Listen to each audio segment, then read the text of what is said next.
Então, pessoal, vamos hoje estudar um pouco sobre essas atividades que são desenvolvidas com os pacientes e doentes psiquiátricos, certo? Essa é a nossa 10ª aula, tá certo? E nós vamos estar estudando essas questões das chamadas atividades desenvolvidas com os doentes. Mas aí, pessoal, quando a gente fala em questão de atividade, né, a gente também fala na questão do autocuidado, certo? De um modo geral, não é isso? O autocuidado, ele se refere a um conjunto de ações que cada indivíduo ele exerce para cuidar de si e promover melhor a qualidade de vida para si mesmo, certo? Então, no geral, todos nós precisamos ter esse cuidado, né, com si próprio, tá certo? E nós estamos vivendo aí uma pandemia, né, muito prolongada, até que nos faz aí estudar nesse modo remoto, né, com essas aulas online. E nós sabemos que estamos vivendo aí um período de isolamento social, certo? E segundo estudos, esse isolamento social, ele pode, inclusive, prejudicar, né, a questão do comportamento das pessoas. Já visto que a gente se encontra afastado desse convívio social, né? Então, isso faz com que podemos ter agora, né, durante a pandemia e pós-pandemia, muitas situações de, vamos dizer assim, de distúrbios, né, de pessoas com problemas mentais, não é isso? Então a gente vai ver agora os tipos de autocuidado, tá certo? Como seria esse autocuidado? Então, primeiramente, eu trago para vocês o autocuidado emocional, certo?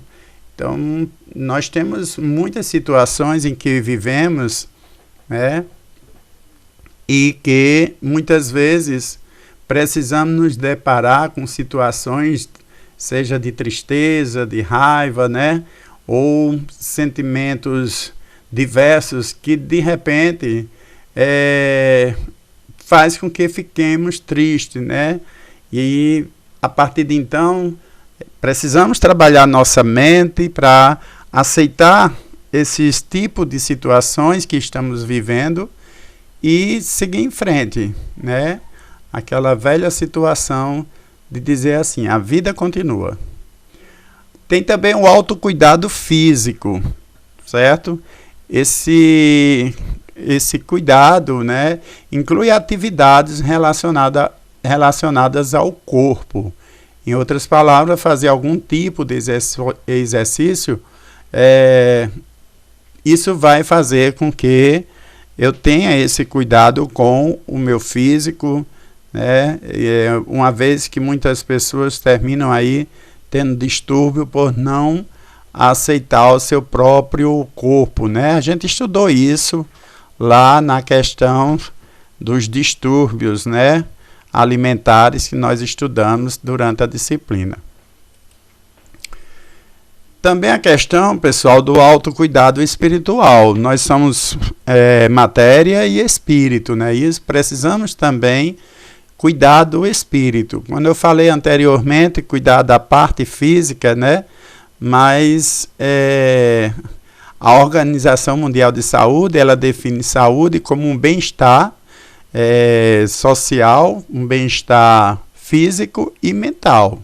Então, nós precisamos também ter o nosso cuidado espiritual, certo? A espiritualidade, ela se concentra no cultivo de um sentimento de paz, amor próprio e propósito, não apenas dentro de si, mas dentro do universo que está ao seu redor.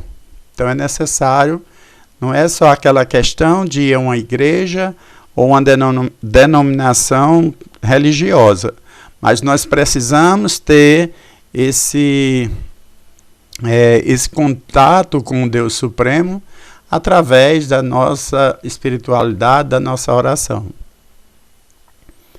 Temos também o autocuidado social, certo? Nós sabemos que todo ser humano, ele é social, né? Nós somos criaturas sociais. E como tal, buscamos conforto, muitas vezes, agora com o crescimento das tecnologias, né? As chamadas redes sociais. Essas redes sociais, elas estão fazendo com que muitas pessoas tenham uma socialização através de uma rede social, certo? Mas precisamos também ter um cuidado, porque isso pode ter um impacto significativo, certo? Tanto na parte da saúde mental, emocional e até física, certo? Devemos sim ter esse contato, é necessário, né? Mas nada de exageros. As atividades com o doente mental, certo? Ela está inclusa vários tipos de atividades que eu posso desenvolver com o meu paciente, tá? Com o meu, vamos dizer, meu cuidado, né? Então eu tenho que ter várias situações para que eu possa lidar com essa pessoa, com esse paciente, esse indivíduo. Então, uma delas é proporcionar atividades de lazer, certo? Então, eu preciso gerar alguma situação que eu possa desenvolver essas atividades de lazer. Procurar escutar músicas do gosto musical do paciente, certo? Então, é aquela velha história. O paciente gosta de música sertaneja, eu devo buscar uma forma de fazer com que ele se sinta bem com aquela música que faz bem aos seus ouvidos. Apreciar a arte como por meio das pinturas e desenhos. Então, nos CAPs se usa muito essa, vamos dizer assim, essa oficina, né, de trabalhos com pinturas, certo? Isso porque já foi provado que na medida que o doente desenha ou faz algum trabalho, ele termina expressando através dos desenhos, através dos seus desenhos, através da sua arte, né, um pouco da sua personalidade, dos seus sentimentos. Também assistir um bom filme, né, documentário ou seriado. Os CAPs, geralmente, eles têm, certo, toda uma rotina a ser cumprida, e dentro dela também está incluso a questão de um filme, né, um documentário, algum filme que seja atrativo. Então, também é outra situação que utiliza também nos CAPs. Um bom livro para ser lido, isso é um outro fator importante, né? A leitura. Praticar meditação e técnicas de respiração. Então, a equipe que acompanha esses pacientes pode elaborar uma espécie de agenda diária, né, durante a semana, para que possa colocar em prática todas essas situações, né? Cultivar a gratidão, né? Então, isso é importante também. Aqui nós temos também o banho quente nos pés, isso seria para pacientes que pernoitam na unidade, né? Técnicas de automassagem também, tomar chás relaxantes como melícia, o capim e camomila, tá certo? Esses são algumas atividades que eu posso desenvolver com o meu paciente lá nas unidades dos CAPs. As atividades terapêuticas, né? Elas vão proporcionar um contexto apropriado para a partilha da expressão de sentimentos e oportunidade para que os indivíduos aprendam mais sobre si próprios e sobre a relação com os outros. São essas chamadas dinâmicas que é feito, né, conduzido por um profissional. Geralmente a equipe de enfermagem ela organiza esse tipo de trabalho, certo? quando não, o próprio psicólogo, que se o CAPS disponibilizar de psicólogo ou qualquer outro profissional de saúde, ele pode trabalhar essa questão das atividades terapêuticas, né? Trabalhando justamente a questão das chamadas dinâmicas, né? Dinâmicas de autoconhecimento, dinâmicas de motivação, que também isso é muito bom, tá certo? Para ser desenvolvida com esses pacientes. A oficina de pintura e desenho, essa também é outro tipo de trabalho desenvolvido, é uma atividade, certo, que requer, vamos dizer, muita, vamos dizer, paciência, né? Algumas pessoas coordenando.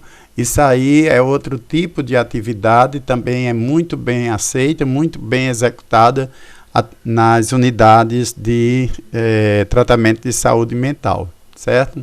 São atividades de expressão artística que procuram auxiliar no processo de autorreconhecimento do portador de sofrimento psíquico, oferecendo um setting diferenciado e a possibilidade de expressão de sentimentos de forma não verbal, certo? Nós sabemos que o artista em si, né, a pintura, né, ele termina expressando seus sentimentos através dos seus quadros, né? Tanto os pintores famosos que nós temos que expressaram e expressam seus sentimentos através dos quadros que eles pintam, né? E também, pessoal, a outra seria a leitura de jornais, né? Notícias dos jornais. Mas, poxa, um doente mental, ele vai ter interesse em ler um jornal? Então, pessoal, essa leitura do jornal tem como objetivo estimular e promover uma atitude de cidadania, levando o usuário à capacitação da prática social, através de discussão, debate, troca de experiências e leitura de notícias de jornais, também de temas relativos a questões sociais, políticas e de livre escolha dos usuários. Então, essa é outra oficina, pessoal. Na realidade, certo?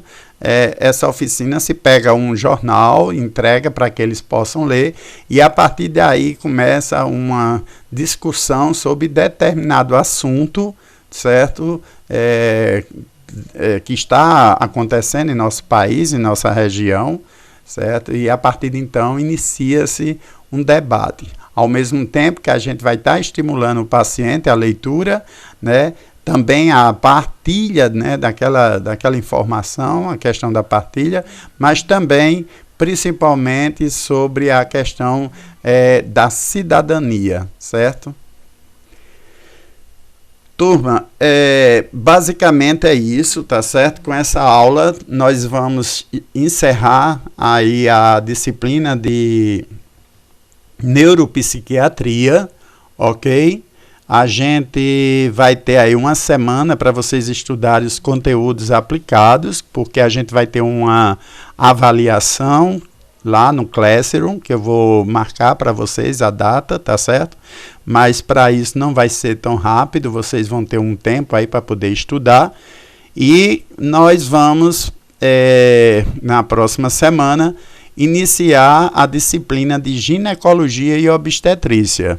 Essa disciplina ela será ministrada com a professora Marcela, certo? É uma professora enfermeira, ela trabalhou bastante tempo no ISEA, tem bastante experiência na parte de obstetrícia, de ginecologia e obstetrícia, então ela tem um conteúdo, um conhecimento riquíssimo que vai estar passando para nós durante a disciplina de ginecologia e obstetrícia, tá certo? Será a nossa próxima disciplina, porque nós estamos percebendo que, por enquanto, nós não vamos ainda voltar às nossas